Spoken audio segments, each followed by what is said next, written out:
Hey, Scott here, Scotty's Animals, and this is 6 reasons why guinea pigs are like babies.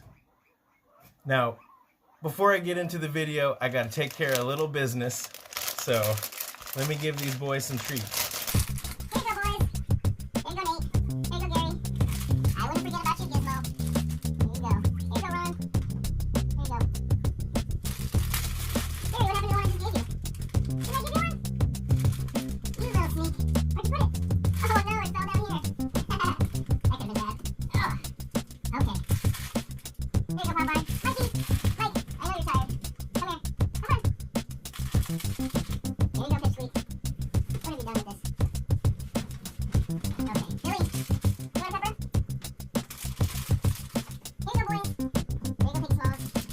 There you go, Pig Smalls. Here's a big one for you guys. Oh, got it. Come on, peppers. Nate, you enjoy what you got. Where'd you stash it? Eat that one.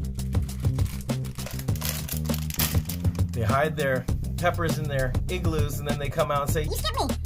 I'm not gonna fall for that one. So, I'm Scott, I'm a volunteer at the LA Guinea Pig Rescue, and if you're new to the channel, we cover guinea pig care, guinea pig taming techniques, bonding, and all sorts of things. And I've got all of those gathered up into playlists on my website, Scotty's Animals. So check that out for more. So let's get into it. Here's 6 reasons why guinea pigs are like babies.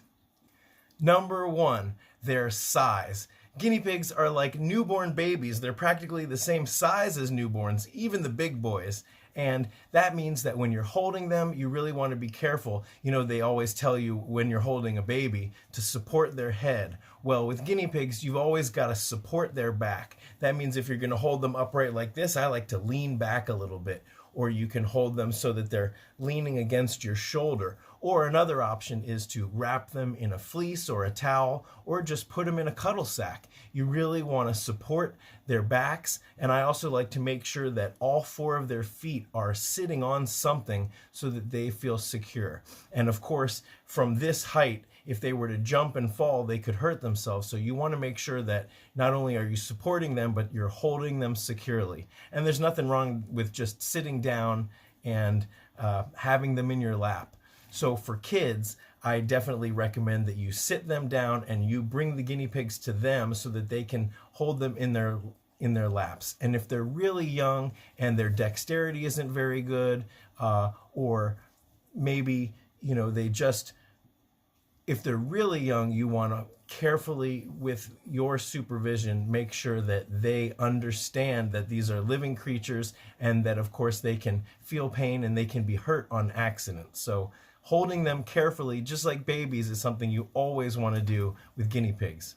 Number 2, their cuteness. Everybody loves babies. They're so cute. They have these big eyes and they make all these funny sounds. Well, so do guinea pigs. They're so cute. They make all these crazy noises. They have big eyes and these funny, cute lips and weep, weep, weep, weep. You know, they're pretty much our little babies. So number 2 is cuteness. Number 3, Pippi, are you finished with your pepper so quickly? Number 3 is all they do is eat and sleep and poop. So that's one of the reasons why I'm wearing this t-shirt today, is that's what they do. They eat, they sleep, they poop, repeat, repeat, repeat, just like babies. So you're always feeding them, and if you don't feed them and they're hungry, then they cry.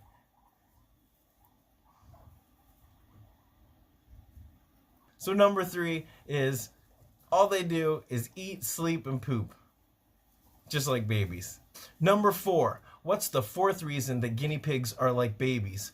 Well, they're helpless.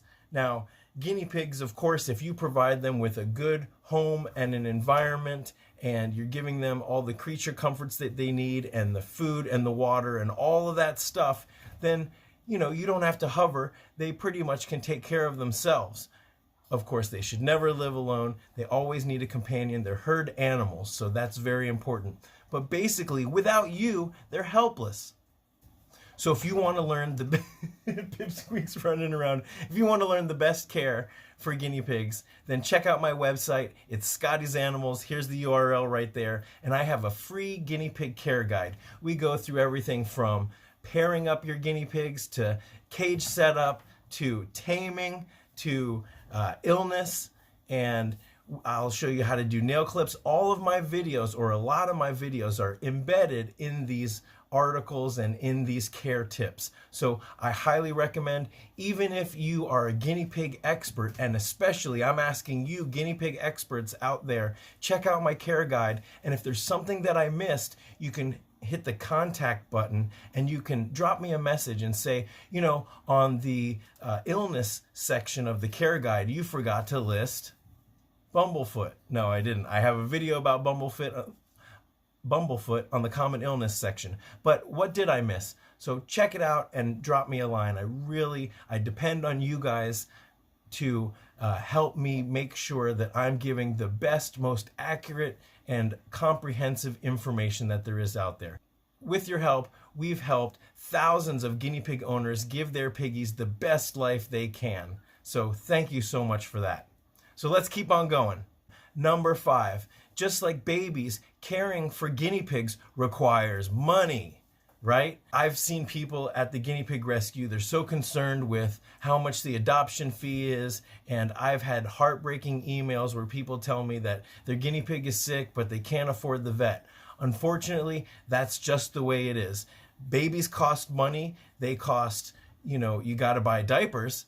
That's one thing that we don't have to buy, but here we have to buy bedding, and we have to buy fleece, and of course, the food bills are monthly, and fresh veggies. And if you follow my care guide, you'll see all of the different things. Now, I actually went through and I tried to list a lot of the products that I recommend. Some of them are Amazon links, some of them are to other websites. I have a 15% off coupon for Small Pet Select, and you can get hay and pellets and all sorts of things. These are products that we recommend at the rescue and that I personally have had really good experience with. And if you go through my guinea pig care playlist, you'll see a lot of specific videos about those products, and especially the ones that I recommend. In fact, I have a video called 5 Must-Haves, and so I'll put that right here, and that's 5 must-have guinea pig items. Some of those things are things that you would put in your cage when you're setting it up, like a tunnel or a snack shack, and other things are items that you would want for your emergency kit. Speaking of emergency kit, here is a link to my emergency kit playlist. Now, if you go on my website, there's also a section, I believe in the illness section, there's a video from Skinny Pigs 1 about how to set up your emergency kit. But in my emergency kit playlist, I also go to the dollar store, I go to the 99-cent store, and I show you that a lot of these items, you don't have to break the bank. In fact, a lot of these items you can find at the dollar store, like antifungal cream, different gauzes. You can get usually a huge bottle of antiseptic spray or peroxide. So those kinds of things, don't skip the dollar store when you're setting up your emergency kit. Even the box, the little plastic shoebox organizing bin that I keep most of my emergency supplies and my bathing bathtub, I got at the dollar store. So check out that playlist also. So what are some other things that you're going to need to spend money on when it comes to guinea pigs? Well, I recommend guinea pig health insurance. So it may sound silly, but pet insurance can really save you a lot of money, especially if you have a really big vet bill. If there's an emergency, you can rack up hundreds, if not sometimes thousands of dollars in an emergency situation. So being able to get a big percentage of that back can actually really save you. And you should never be thinking about cost when it comes to saving your piggy's life. For your own life, you would think, well, this is the surgery, this is the treatment, this is the medicine that I need, and it's not about cost, it's about getting better. So that's what this is, a nationwide pet insurance. They might still be the only guinea pig pet insurance that's available in the US. And if there is another kind of insurance in your country, I would definitely say look into it, because it can be very worthwhile. Now, the rates are always changing, so the rates that I've gotten, and I have a video right here, I'll put it for nationwide insurance, where I walk through all the steps from filing a claim to actually receiving the check and cashing it in my bank account. So check that out. But just know that now if you ask for the exotic and it's the avian and exotic plan, you can still get that plan that I'm on right now. But if you're watching this video years from now, just know that the rates are always changing in order to reflect the vets and the vet bills, and the fees with vets always change. And so it's going to be different in your area and different depending on your specific guinea pig's needs. But it's definitely something that I would always recommend, because even if you get a plan with a high deductible, that deductible is nothing compared to when you have a serious illness, or even just any kind of common illness. You're talking about an x-ray or two and some medicine and a vet bill, God forbid, an emergency appointment, and you've already paid for your deductible. And then everything else, generally speaking, is going to be part of that plan. You're going to get reimbursed. Now, don't wait until your piggies are sick, because that's not how insurance works. If your piggies are sick, then that might be considered a pre-existing condition. So you want to get this insurance as soon as you get your piggies, or as soon as you can. Because trust me, you're going to be thinking about what I'm saying right now if you decide not to get the insurance, and then you're stuck with a big bill and you're like, oh, I should have done it. Because believe me, I was in that situation with some of my piggies. But I went ahead and got them all covered, and now it's just peace of mind, and I know that I am covered. So I'm covered and they're covered. So it's not all just, insurance and, supplies for setting up their cage and food and all those things. You can really have fun with fleece hides and fleece pads, and there's a whole lot of ways that you can really trick out your cage and make it unique and make it something really fun. And you don't have to spend a lot either. You can actually see this fleece pad I made myself. So if you have a sewing machine, you can find a lot of bargain sewing machines. Maybe there's even a sewing machine at Goodwill. And you can find a lot of fleece. You can even find the leftover fleeces at fabric stores for a serious discount.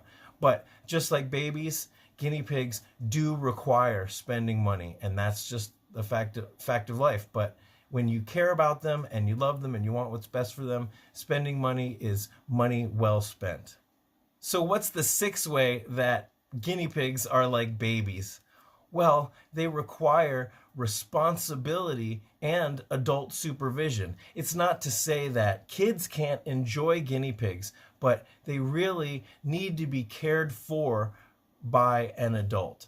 Now, when I was a kid and I had guinea pigs, I had them in my room, and I was pretty responsible. But if it wasn't for my dad helping me clean the cage and making sure, it's nighttime, I better finish this video because everyone wants to go to sleep.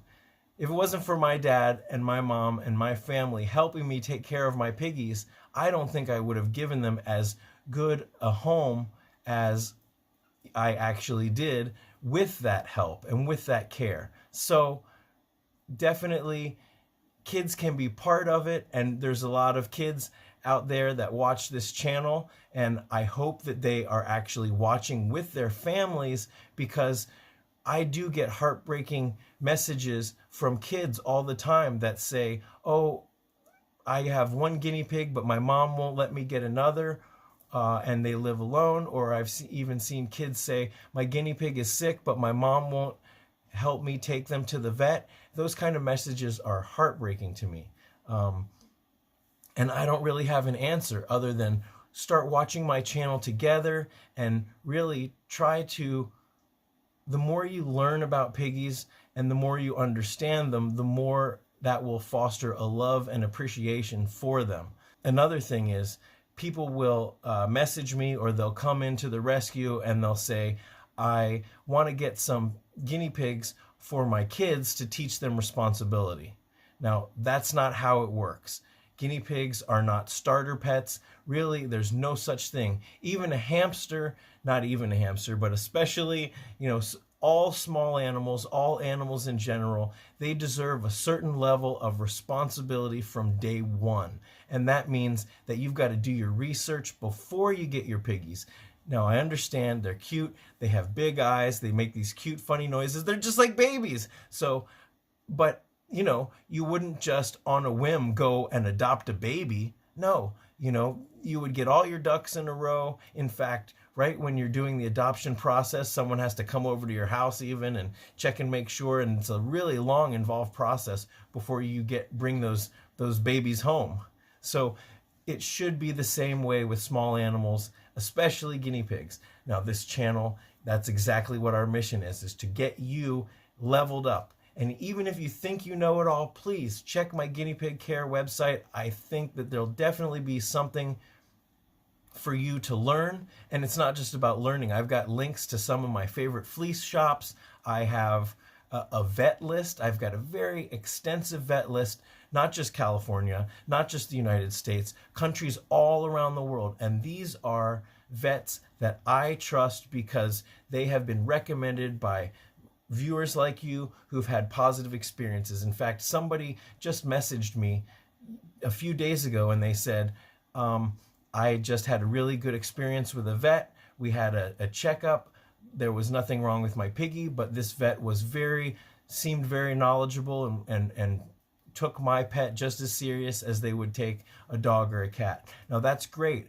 And I want to add this specific vet to the list, but just seeing a vet for an hour, so I asked them, can you get some testimonials? Can you talk to some other people who've had positive experiences with this vet? Just so I know that the vets I'm recommending, it's not just, that they look in your ears and eyes and treat your piggy like a person, but that they actually have the experience and have the knowledge so that in an emergency, they can help and really offer the right kind of advice and care. So, hopefully that vet will get on my list, but I really want to make sure that it's not just, these aren't vets that I've just Googled, oh, I don't have a vet in Ohio, so I'm going to Google one. No. All of these vets have been recommended by my viewers. On my website, I also have a list of rescues. It's not nearly as big yet, so if there's a guinea pig rescue or an animal rescue or shelter that you know in your area that will either take in or adopt out guinea pigs, let me know. And the same kind of conditions apply. Hopefully you've had a positive experience with them and that you know them well enough that you would recommend them to me and to a stranger and to the viewers in this guinea pig community.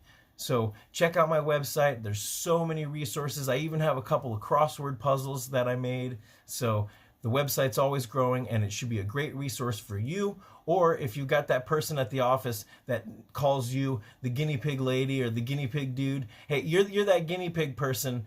So my kids, they're thinking about getting guinea pigs. Tell me everything you know about guinea pigs. If you don't have the time, just send them to my website and I'll take care of the rest.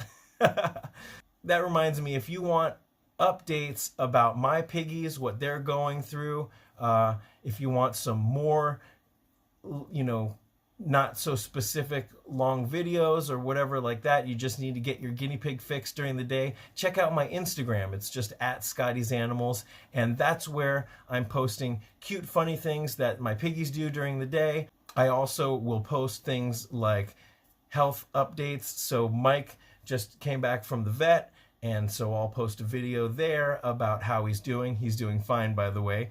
And so if you want to see those kinds of things, that's over on my Instagram. If you want even more Scotty's Animals and more guinea pig stuff, check out my Patreon. It's a way that you can support me on a monthly basis. I'll put a link right there, and go and check out the rewards. I've got things like coupons to my t-shirt shop. There's actually also patron exclusive videos and a patron exclusive live stream invitation. So there's all sorts of things like that, and you can message me through there, but you can always message me at my email through my contact form, or it's just scottysanimals@gmail. No matter how big they get, no matter how long you've had them, they're still your babies, and I totally get that because they're still my babies. All right, well, until next time, thanks for watching.